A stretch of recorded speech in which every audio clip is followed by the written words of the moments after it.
رحیم السلام علیکم ګران ملګرو خواندار راځي د پاکستان داسې نظام دی خلک اوس په دې واتس اپ ګروپونو کې شیر کوي چې شهباز شریف د کرسۍ نه کوشو نو په ملا یې درد شو او عمران خان د کرسۍ نه کوشو نو خپې ټیک شوه والله پاکستان نه دی که نه یو عجوبه ده عجوبه د عمران خان د 5 میاشتو نه خپه خرابه وه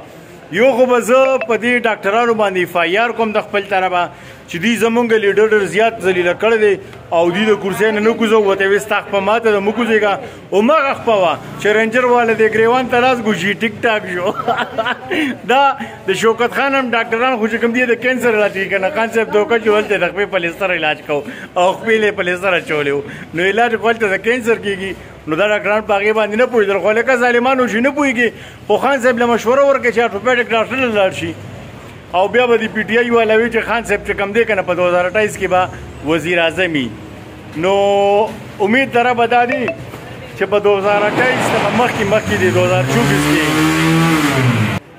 نو د شوکت خان هم ډاکټران خو چې کم دي نو هغې خو د کینسر علاج کوي او عمران خان ایثار کړی و هغې له خپې ته پلیستر اچولو نو 6 میاشتې عمران خان دونه وکړی دی په کار ده چې دی ارتوپیډک ډاکټر لیتلی وي نو خان صاحب به په 2024 کې وزیر اعظم نه وي صدر به صدر او هغه هم په اډیا لیجل کې د پوډریانو دیوت یا به وي که نه عمران خان به وزیر اعظم وي په 2028 کې د 2028 نه مخکې دا دی په 2023-24 کې به انشاءالله په اډیا لیجل کې به د پوډریانو صدر وي عمران خان به مخکې یو دی به وبځي او په جیل کې به ټولې مسلې حل کوي او دی به د پوډریانو صدر وي چېرته چې اوسې ښاده وباد خوشحاله اوسئ او دا هم یوت یې دی دا عمران خان والا یوت یې دی دوی پې مړه دي